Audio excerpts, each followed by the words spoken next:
I can easily recognize what excites me. And if it's giving me that reaction, then I want it for my own business. Hey there, everybody. Welcome back to the Career Therapy Podcast. My name is Martin McGovern, your host and founder of Career Therapy. Today, I'm incredibly excited to welcome Erica Fochtman to the show. Erica is the founder of Winsome, an online shop focused on elevated casual women's clothing, accessories, and sustainable home goods. And she launched her shop during the pandemic. So she's been dealing with not just working in a pandemic, but all the different things that a business owner goes through, from the stresses to the excitements to dealing with hustle culture and everything in between. So I'm really excited to get her perspectives on what she's been going through and show you a little bit of the reality behind launching a business. Is it for you? Are you an entrepreneur or a wantrepreneur? All of that is what we dive into today. So I hope you'll stick around. And without further ado, welcome Erica to the show. The first thing that I want to kind of dig into here is just, how many months are you into building your business, and how have things been going? If you count from like the moment that I started actualizing the idea, that was back in May 2019. But the whole process, I've been moving super, super slowly. Because back then it was just like an idea that I eventually wanted to get started. So I started getting advice from a tax professional and like lawyer that we knew. And then come January, it must have been like a New Year's thing that we formed the business, or like registered the business name. So that was January of last year. And then it took me a really long time to like come up with the logo idea and like what I wanted the brand to be about.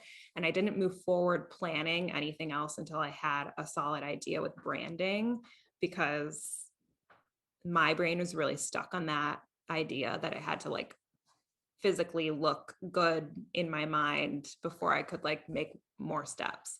Anyways, then obviously COVID happened starting March, and then I didn't do anything else until October of 2020. So in October, that's when we started like getting our tax ID, our EIN. What else did I do? The business certificate, like registering so I could buy wholesale.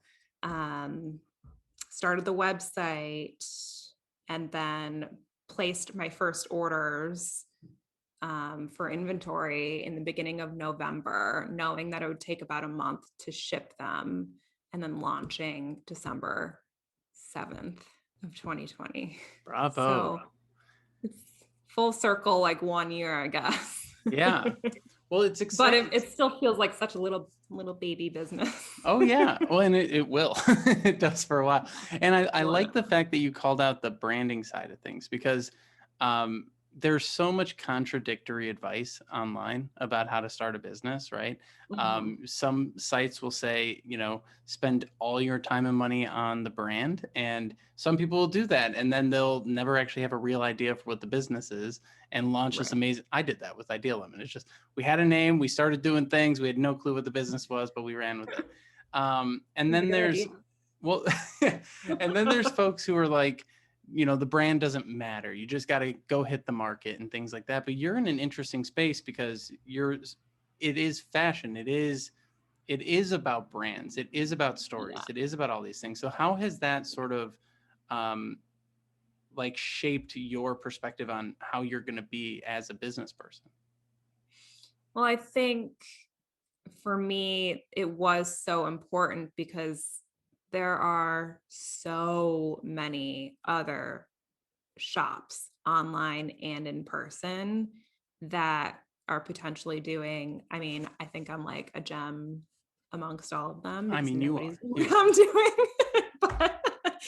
But we could say generally they're doing the exact same thing. They can even sell the same merchandise if they want. So knowing that, there are so many avenues that a customer can go down. I do think that your branding and your message has to be super strong for you to stand out in this industry specifically.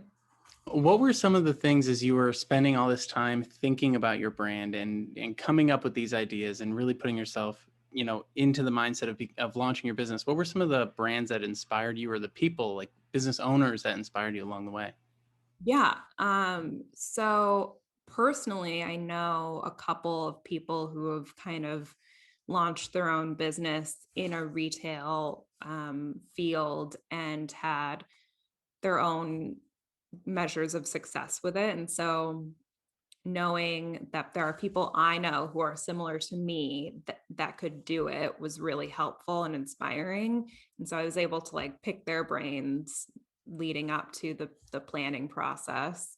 And then of course, like inspiration for the brand. There are so many good internet-based brands right now that have just like the strongest look. And I don't think I necessarily copied that, but I definitely was inspired by it. And like, I mean, even just like the brand that my razor is from in the shower, like they have really cute branding. Um and then Pinterest, of course, like color stories and yeah, all that. So I I'm love it. definitely And not a professional with design in any way, shape, or form, but I know what I like. well, and that I know what I like piece is what I think matters, especially because you're curating fashion, right? And so, as you're thinking about how things fit together and the aesthetics of a brand, the aesthetics of the actual products, what are some of the things that maybe you take into consideration um, as you put together collections?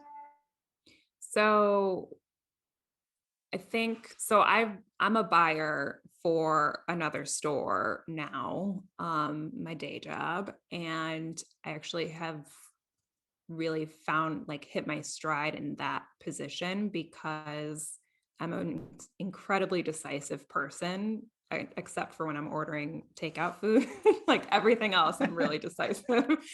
But so yeah, I think that's one of my strengths, and just I wouldn't even say that my style is so easily identifiable or like easily defined, but I'm just, and it is always changing too, but I can easily recognize what excites me. And if it's giving me that reaction, then I want it for my own business.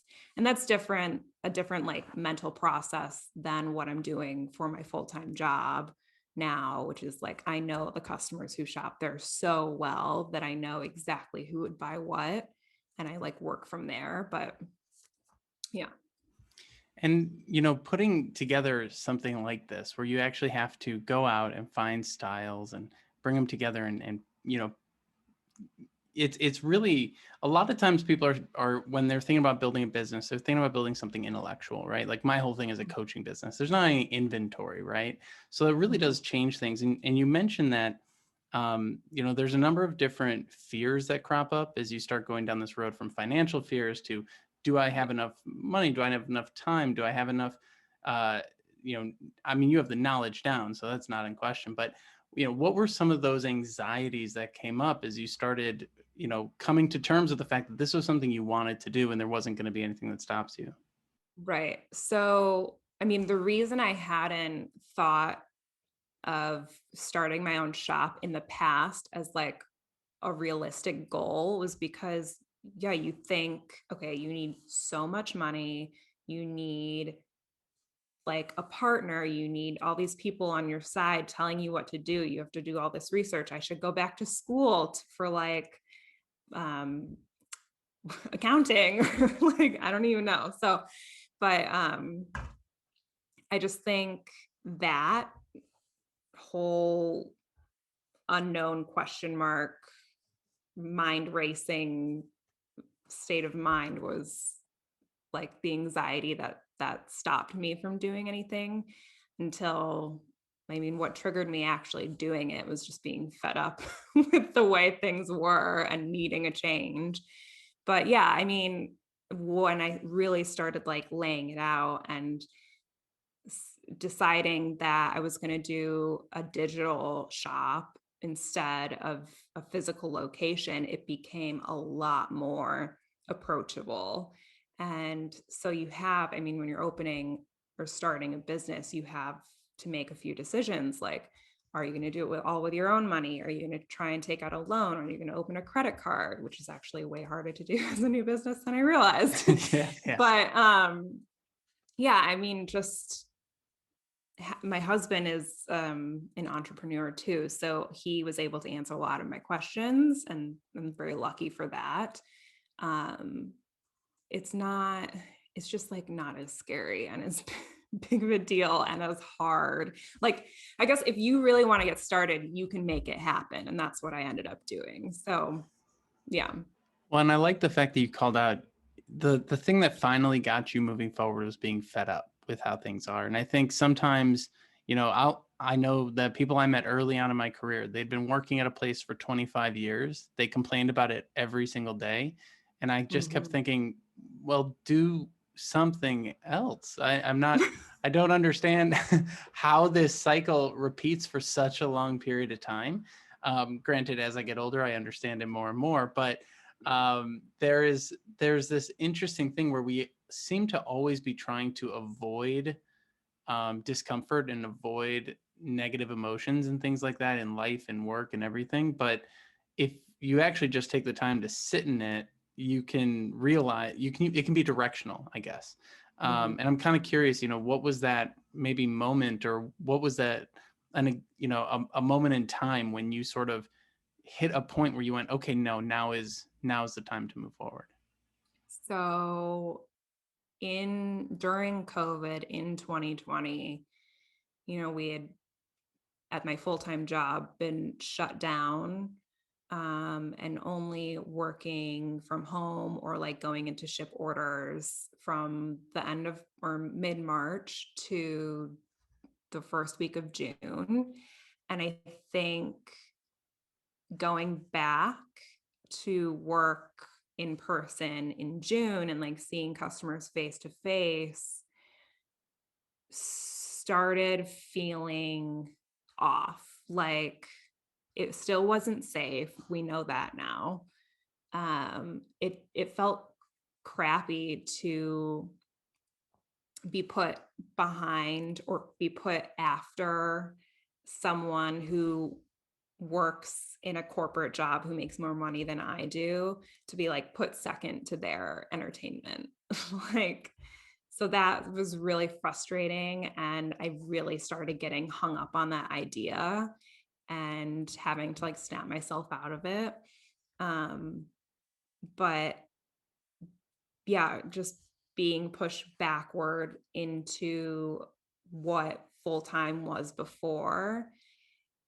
Even just now recently, we've realized that like we don't want to go back to the way things were, not because it's not safe with COVID, like that's an easy excuse and an easy like right in your face reason, but it's because I wasn't happy. Like, it sucked. Every day getting out of bed was really hard to like go to work. And while I'm there, don't get me wrong, I'm still having happy moments. Like, you just get into your stride and it's like a fun job. I can't complain about it, but I don't know, you just get in this like rut. And I was stuck in the mud kind of. And so realizing that, okay, I don't like my circumstances right now. I actually do have the power to change them. And I've always been the kind of person, like you mentioned earlier, I've never actually quit a job. So when I look back, I've always left a job when like school took me away or the business closed or I got another job based on their recommendation. So it's like a really natural ending. And I've never actually taken it into my own hands and been like, I'm not happy here anymore. I'm gonna walk away. Yeah. So Yeah, I still that haven't done that, I guess. it's coming. It's coming. It's Um, coming.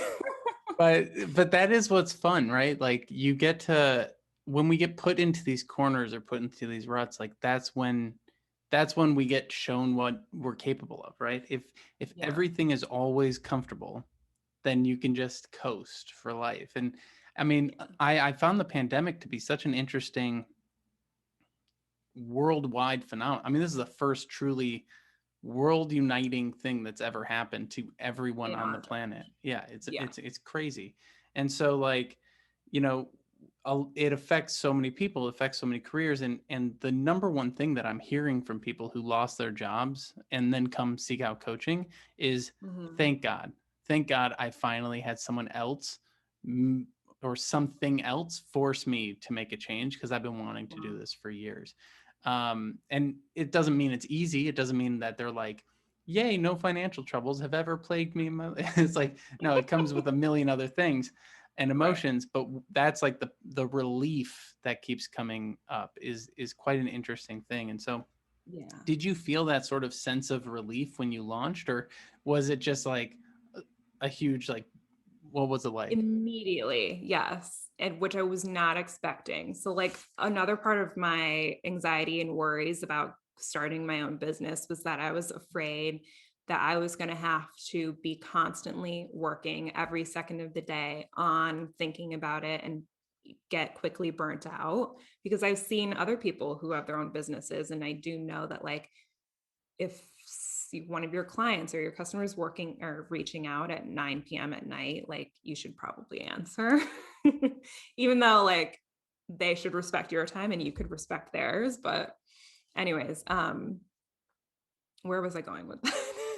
Talking about that feeling of relief when you did Yes. launch. Right. Thank you. So the first week that I launched in December, um, and then that next day I woke up and went into work expecting to have the same exact day that I had for the last year. I felt so good. I had way more energy. I committed to my boss before I started the business that I wasn't going to be working on Winsome while I was at the store. Just that should be common sense. And I Yeah, didn't clear. even have the urge to do it because I was like so fulfilled at the store and like just in my flow. So doing something for myself benefited me in my full-time job, my mental health in general. And like I was really proud of myself for feeling, even at the end of the day after going to the store and coming home, and usually I'm exhausted and I still am, but to have like that mental spark of like excitement that, oh, I should post on Instagram for Winsome and oh, I should answer my DMs, and like there's more to be done, but I'm excited about it. And I started thinking, I think before all of this, that I was just like an inherently lazy person because I didn't want to do more after work, but it's not true. That's good. It is counterintuitive though, right? Like if I tell someone to work on their job search after their full-time job, yeah, it's draining. That's not Yeah. that's not like an empowering thing because it's just so routine and mind-numbing and like rejection and all this other stuff. But if you're going home and you're doing something for you, hugely different energy shift. Mm-hmm. So I Yeah. love that you called that out. And so as you're getting into this, I know one of the big things that comes up, you said like, oh, I thought I'd be working all the time. I thought it would just be like nonstop, a deluge in a way. And there is no end to the hustle culture that exists online, basically Right. yelling at us for not doing enough, right? Like, oh my gosh, I watched, I know in your case, playing Fortnite or something like that, but putting you on blast. But like all these things that kind of come up that it's like, the world, if once you become an entrepreneur, there's like wantrepreneurs and entrepreneurs. And you're so scared of being a wantrepreneur, right? So you Right. just start getting into this culture, but it is a, I don't know, culture or cult or something. I'm not even sure what to call it, but what has been your experience with that word, the cult? All right, go Yeah. into it. That makes sense to me.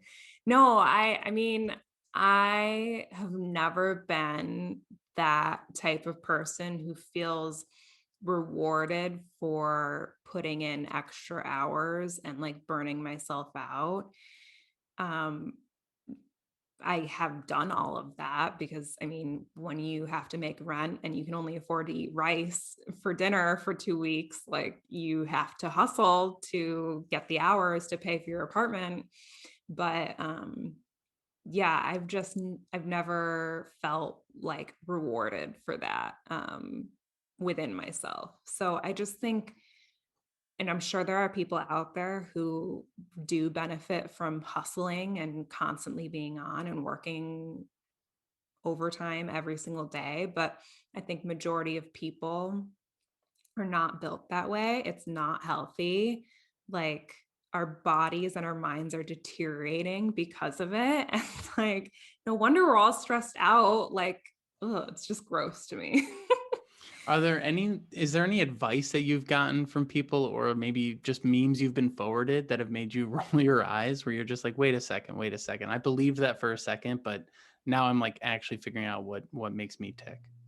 I feel like I feel like it's kind of all over Instagram all the time. Like even these influencers are like, go harder, go bigger. My One of my bosses, or maybe even all of my bosses, have been of that mindset where it's like, just do more. I'm doing more. You do more. Like, we'll do more and we'll succeed harder and more and bigger. And, blah. And it's like, it's not true. You don't want to see me overworked and annoyed because I will let you know. And yeah, you just don't do as good of a job. But I can't think of like any specific moment where I've gotten advice or like a meme or anything because it's just so common, I Yeah. think. Well, and Yeah. that's where I start to, look at the whole picture of things, of the different types of businesses that people are trying to start, right? There is everything from the smallest thing, which is just, I want to like launch a networking group or a small little project, art project or podcast or something. And then there's the far other end of the scale, which is, I don't know, let's say Elon Musk, right? Like trying to put people on Mars and invent self-driving cars. And like you've got this huge spectrum, and they're all put under the same category of Right. business owner. And I find that to be so interesting because there are so many different types of business owners.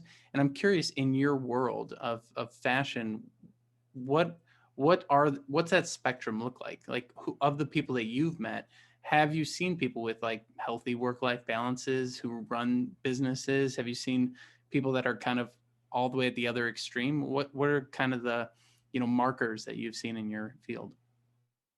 I mean, so it just so happens that the people I know who I think have healthy balances with their business and life also have families. So um I think that brings another um like thing into it where you have something else to pay attention to as your child or your husband or whatever. And they're still finding success, but it's not as much as maybe you think they could if they did the business trips to wherever or committed more hours to doing X, Y, or Z. But it's like they're happy. And it's actually, in the past, you look at some people like that and you're like, oh, well, they're being hindered by their children. And you start judging them, which I'm just realizing is like so messed up. Like they're happy and that should be their success. Like they're okay, they're doing good, and that's good enough. And then yeah, I know people who are constantly picking up more work and then hiring more people and then can't even finish a complete sentence because they're so busy, have the like attention span of a pin needle. Like you can't get it. So they're not doing any of their jobs correctly, honestly. Um, but because they're doing so much, and because of their reputation, I guess they're still successful. So that's kind of working for them too. So Yeah. yeah. Well, I like how you phrase that, because, I've definitely met those people throughout my career where they always seem like their hair is on fire. And I Mhm. know what their workload is. And I'm like, why? What You're not exactly? doing that Right, much. you're not doing that. And or in one case, I'm like, I'm doing your job. What what is left Yes. for you to What are be? you complaining about?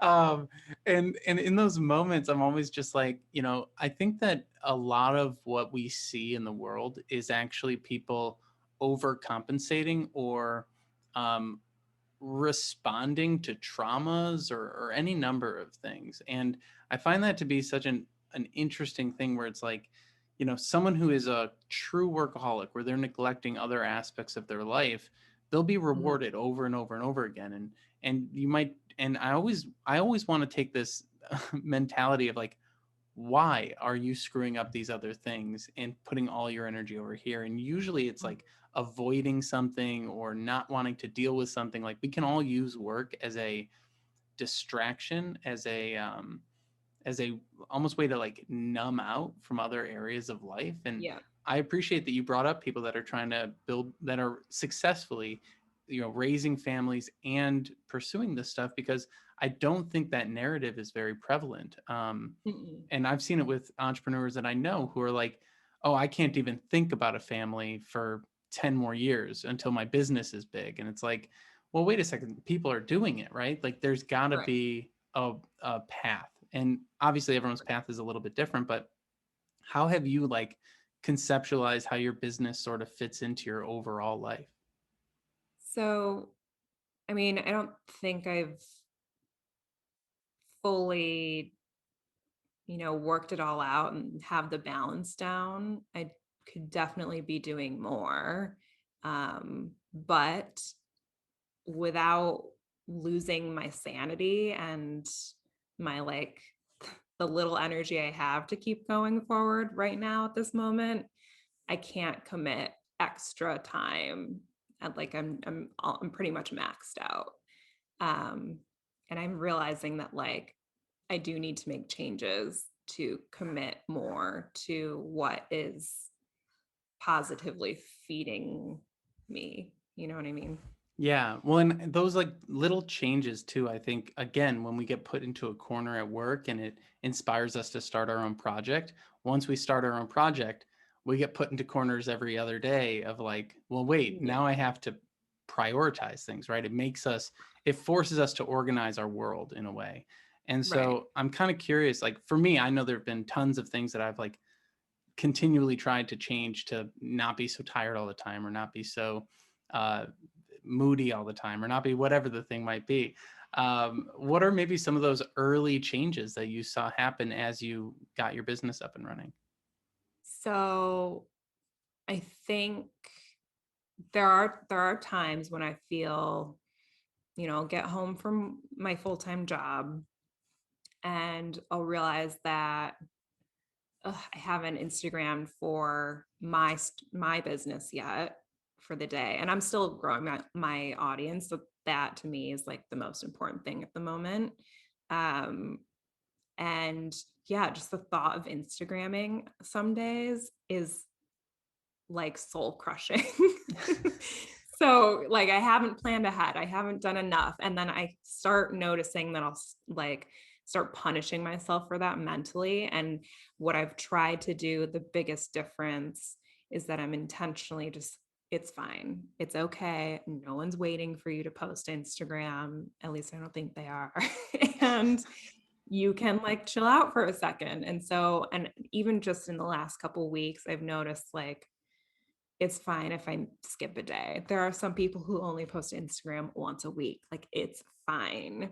And so just giving myself that like grace and forgiveness for not going hard all day long and getting everything done bef- like ahead of schedule. It's fine. It's fine. Like I still, yeah. Yeah, well, and that's the beauty of being your own boss to a degree, right? Like Right. you understand all the all the inputs. Like your boss only Mhm. ever sees you as someone who is either here on time or not, right? And you're like, well, wait a second, my whole life is like going through these things right now. But as Right. a business owner, you get to actually understand the full context of where your efforts are going. So sometimes that's great. Maybe sometimes we don't want to look at that because it's like I don't know where I put that time. But I do find that to be really cool that you're, reminding yourself that it's fine, because every single day there's a new article posted that says you should be posting this many stories and you should be posting this many reels and this many Yeah. posts and this many TikToks and this many coach or 8 clubhouses. stories, 4 posts, 6 reels or whatever. Like, it's so ridiculous. It's incredible. And there is this truth of like, wait a second, there's the short term and the long term, right? And we have to be able to play both. We might hit the short term goal of hitting all those posts, but we'll lose the long term goal of actually liking what we're building What you're for doing. a Yeah. decade plus. Exactly. And vice versa. If we don't think about if we don't plan for the long term, we'll never actually do any posting, right? And so I'm curious, as you're going through that, what, just kind of looking back over the most recent months of building, what have been some of the things that have been working for you, that you think are making you feel like, yes, we're making traction, things are moving forward? Well, I mean, just the first like week that I launched, I will just say I was so incredibly surprised by the response from my friends and family. Like, I expected 0 sales, honestly, and I think I was just doing that to like keep my expectations healthy. um and to not be disappointed. But yeah, so that was super exciting, and that carried me forward with more energy and like confirmation that I'm doing the right things. And so I've just noticed that, like, sorry, I just lost it again. You're good. You're good. I believe the question was, what are some of the things, like, as you've been getting up to speed here, is like, what do you see is working and maybe what's not Right. working? Like, have you tested some things that haven't worked? Um, so I mean, so yeah, I'm focusing so much on Instagram right now. And that's its whole own beast. And it feels like the algorithm changes every day. So I'm testing out posting schedules, time, like morning versus night. And I'm realizing that night doesn't really work, but sometimes that's the only option I have. So I just do it anyway, and that's fine. Hashtags, constantly playing with hashtags. It feels so menial, but I forgot to hashtag my post this morning and it made a huge difference. So Oh, it like wow. bombed. So, but I was like, don't repost it, don't do anything, just you're fine, move on with your life. Um, what hasn't worked? Well, the playing around with timing. What has worked for me? Advertising, yes. Yeah, I tried a boosted post through Instagram that was targeted to get people to click to the website. And it was while I was doing a sale. And I noticed a lot of like good um, like traction from that, more followers, more clicks to the website. So I got what I paid for. But I definitely need to keep doing that and learning like how to make a better ad. And I know that like you're supposed to go through Facebook, which I didn't know that the first time, to post to Instagram. Yeah. Um, you learn new things every day. That Instagram Facebook connection thing, I It's got kind of a lost mess. days. Yeah. Like, I I didn't have a Facebook account and everything just got Yeah. I don't enjoy using Facebook. So that's actually something that is not working for me that I need to work on, because Facebook now, I guess maybe I'm too old. No, I'm too Are you too old for Facebook, or are you too young for it? I feel like we were the demographic that started on Facebook and then it Now we're aged over out of us. Like, it moved beyond us. Um, it. it's so weird.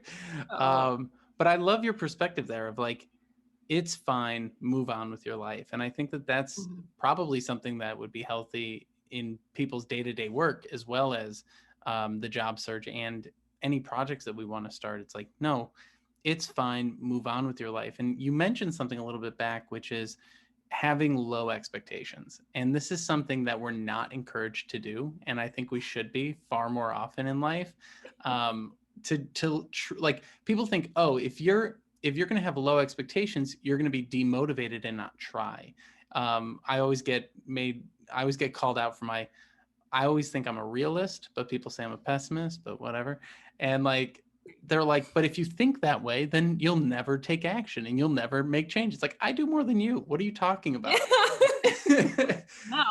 Yeah. And I always find that to be interesting because like sometimes the optimistic outlook can really mess with people. Not to say that optimism is bad, but I'm curious, like, as you've been setting expectations for yourself and setting, like, everyone has to have some sort of, direction and goal and vision of the future. I'm curious, like, what is your vision and how are you using this tactic of lower expectations to achieve it?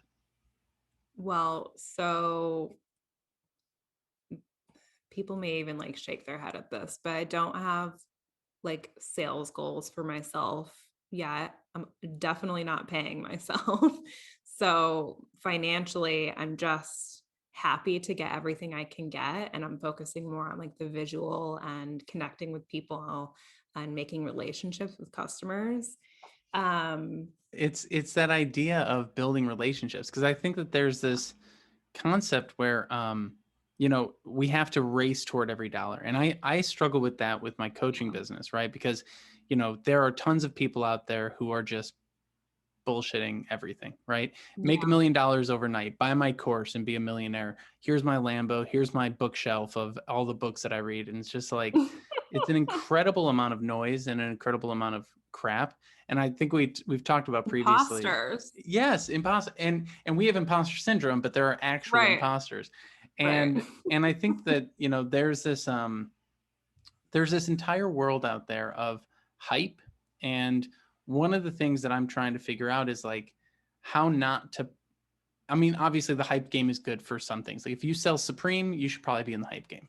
But there is this sort of push towards that I don't think everyone needs to follow. And in your case, like slow growth, good relationships. Like I know you do really fun things like write handwritten notes and put it in. And these are things that are not quote unquote scalable, but are long-term thinking about the long-term sustainability of the brand. And as I think about it, we're in very different fields, but the idea of like building relationships, I think is very much the same. If I have a client that gives me a ton of money and then I'm just like, peace out, I'd be mortified, right? Or like, oh, we've run out of sessions, I can't ever respond to your messages. It's like, no, like I'm gonna probably do too much and it's gonna hurt my bottom line. But the truth is that like the goal is to have happy people, good word of mouth, because that's how reputation is important. And there is a push to just like, I mean, how many people on the internet are just saying buy, drop ship everything from Asia and never touch the product and never like that whole world? I'm curious what your thoughts are around it. Oh my God, it's insane. I'm sure there are people that method works for them and good for them, but so early on when you'll Google how to start a boutique and just looking for a good reputable source who's written something and given information on the topic. So I would Google that all the time over the years, and there's never anything good, like never. The advice is always drop shipping. My husband helped me, he thought it was a good idea. So he's like, yeah, open a store. Like that's the community of online shops. That is the loudest, at least. And it was like disheartening and disappointing. But yeah, I don't think that it's like a heartless business. That's the soulless selling. It's almost like stocks or something. Like you're putting your money into something that you know is going to sell quickly and you don't want to do any work and you just want to like get rich, even though I don't see how it's possible that you could, but it's like a pyramid scheme or something. Yeah. And most of those people are making money selling people on how to make money selling people on how to make Right. money selling people. But it is, I like how you phrase that where, you said there's like never any really good advice. This is actually something in like the self-help world I find to be really interesting as well. I was chatting with a buddy over the weekend and he's like, I noticed that all the sites that have the biggest followings have the worst advice. And all the people, like the individuals on the internet who actually have good advice that you should be applying to your life have like 20 followers. Like they have like no one following them because it's complex. Good advice is complex and it's personal. Yeah. Whereas saying love yourself or something like that is so universal that who wouldn't want to click like on that. And so I find that to be a really interesting, maybe a good piece of advice for anyone who wants to move in this direction. It's like quieting some of those louder voices, and realizing how and where you're different is probably a good place to begin. I'm really deep into studying Enneagram stuff this past weekend. It's one weekend, but deep, whatever. But I'm reading a lot this weekend. And one of the things that it's helping me realize is like, I'm not an energetic person in the way that, some fitness person on the internet might be. Right. And so that advice, if I go watch a video from some shredded dude who's like, all you got to do is eat 30 eggs. It's just like, I used to watch that stuff and be like, I should try that. I should try that.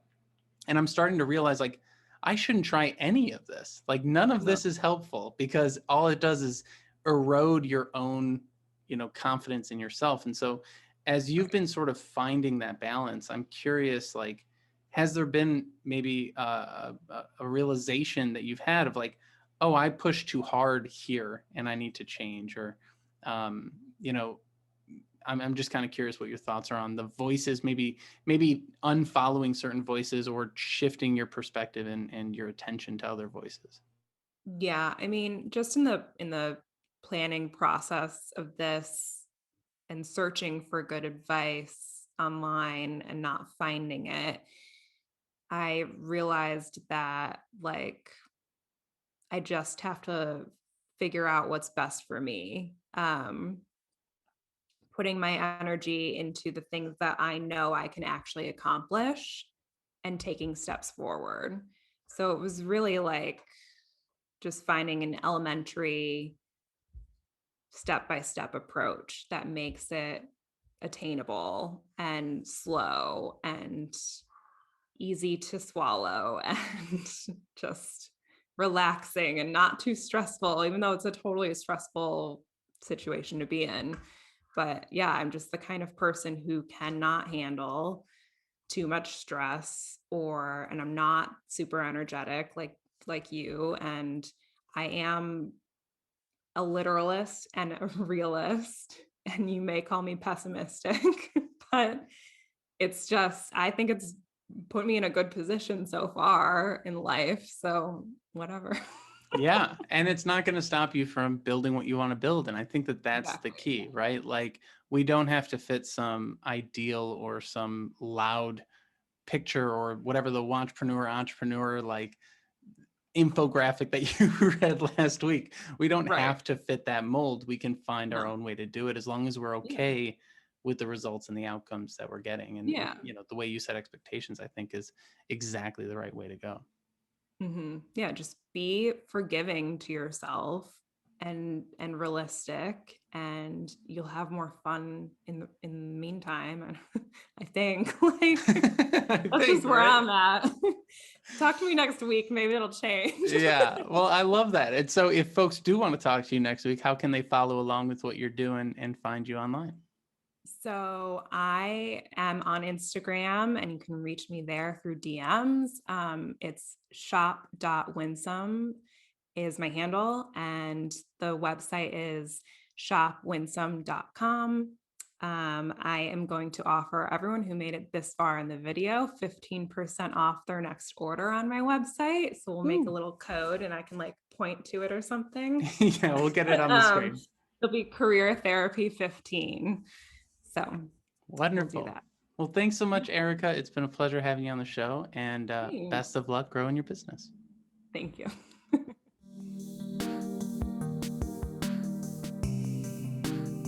Thanks so much for stopping by this episode of the Career Therapy Podcast. It's been a pleasure having you. And if you're curious about what we do here at Career Therapy, head on over to www.careertherapy.com to see all of our coaching options, resources, and links to other things we got going on. If you would like to share your story on this podcast, something that you've gone through, a transition you've experienced in your career, whether it's getting a job after college or going through a layoff or getting back into the workforce after raising your family, we would love to hear from you. Head over to linkedin.com/in/Martin McGovern and shoot me a DM. Let me know what's going on, and I'd really like to share your story with the world. What we're trying to do here is really normalize the emotional side of the job search, because we all go through it. We all have tough times in our careers, and sharing these stories really helps people feel less alone and feel more empowered to take their career back into their own hands and make something of it. So thank you again for stopping by. If you'd like to leave a like or a comment, subscribe or share, or leave us a review on iTunes and I think maybe even Spotify, we'd really appreciate it. Best of luck to you in all of your career endeavors, and I'll see you on the next episode. Cheers.